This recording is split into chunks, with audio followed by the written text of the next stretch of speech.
صحابہ کرام اللہ کے پیغام کو لے کر میدانوں میں چلے ہیں، کوئی طاقت ان کو روک نہیں سکی۔ ان کی تعداد کم، لوگ سمجھتے تھے یہ صلح کرنے آ رہے ہیں، ارے اتنی تھوڑی سی تعداد، کہ تعداد کو مت دیکھو، ہمارے ساتھ اللہ کی مدد ہے، اور اللہ کی مدد کے مقابلے میں تمہاری یہ طاقتیں ہیں۔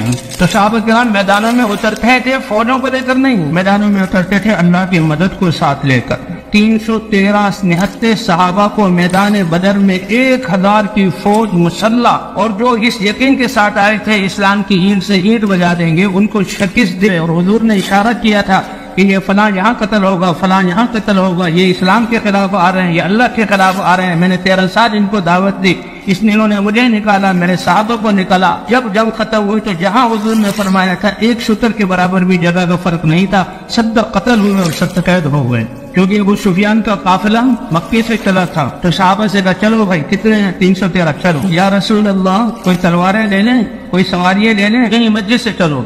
کیوں؟ اس لیے کہ اللہ کی مدد ہمارے ساتھ ہے۔ پھر اللہ نے اپنی قدرت کا اظہار کیا۔ اب یہ 313 نہتے، حضور صلی اللہ علیہ وسلم نے رات کو ایک جگہ پڑاؤ ڈال، رات گزاری اور چلے۔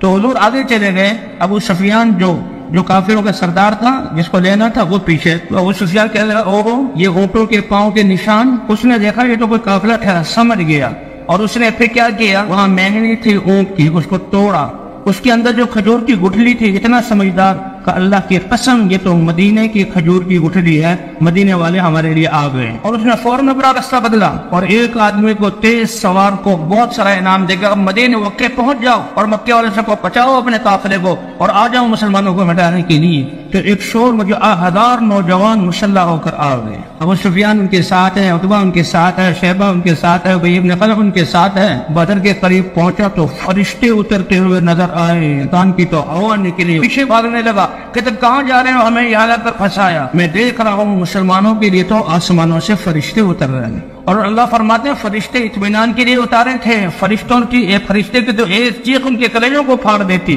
اس حال میں بھی اللہ کے رسول صلی اللہ علیہ وسلم ابوبکر صدیق رضی اللہ تعالیٰ عنہ فرماتے ہیں کہ ہم نے حضور صلی اللہ علیہ وسلم کے لیے جھونپڑی سایہ دار جگہ بنائی، اور حضور اس کے لیے نماز میں کھڑے ہوئے اور رو رہے ہیں۔ ایک صحابی کہتے ہیں میں رات کو اٹھا، صحابہ سو رہے ہیں تھکاوٹ کی وجہ سے، ایک ہستی انسانیت کے لیے کھڑے ہو کر رو رہی ہے، اور وہ اللہ کے وہ رسول ہے جو اللہ کے حبیب ہیں۔ 1000 فرشتے اترے، کہا تو 3000 فرشتے اتار رہا ہوں اور 5000 فرشتے اتارنے والا ہوں۔ حضور صلی اللہ علیہ وسلم پہلے ایک میدان میں کہ یہ جگہ ہوگی ہم یہاں ٹھہریں گے۔ حباب ابن منذر رضی اللہ تعالیٰ عنہ آئے، انہوں نے کہا یا رسول اللہ اگر یہاں پر ٹھہرنا اللہ کا امر ہے پھر تو کوئی گنجائش نہیں بولنے کی، آپ کا حتمی فیصلہ ہے، کوئی گنجائش نہیں، لیکن رائے اور مشورہ ہے تو میرے رائے یہ ہے اس جگہ کو چھوڑ کر دوسری جگہ اختیار کر لیں۔ حضور نے اپنے اس پڑاؤ کو ہٹا کر دوسری جگہ پر گئے۔ سب سے پہلی مدد بارش سے ہوئی، اللہ نے بارش برسائی۔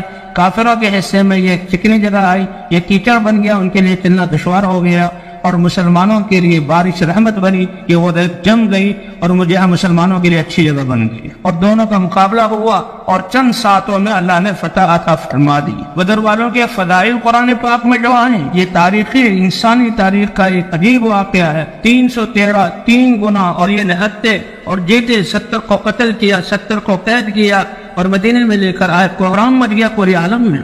اور بدر والوں کے جو فضائل، حضرات صحابہ کرام کہتے تھے چھوڑو اس کو، یہ بدری ہے، اللہ نے اس کا سب کچھ معاف کر دیا ہے۔